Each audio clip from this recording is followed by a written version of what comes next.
A visitor went to visit a mental hospital. He was astonished to find out that there were only 3 guards watching over 100 dangerous patients. He worried if these patients would overpower the guards and escape. Thus he inquired his guide about it. Here's the response: lunatics never unite.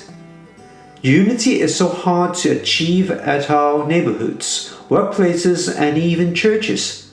Are we behaving like lunatics? The Apostle Paul reminds the Philippian church about the importance of church unity. As believers all belong to the same Christ, they must strive their best to be united. Let's ponder the teaching of Paul.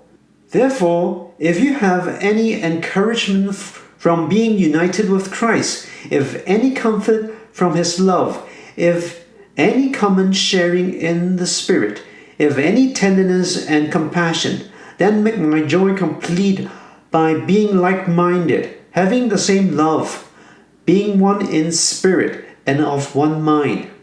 Let's pose a question to God. Could you give me more understanding about church unity? Let's practice what you learned. Pray for the unity of churches around the world. Let's proclaim to others about your experiential knowledge. Share with a new believer the importance of church unity.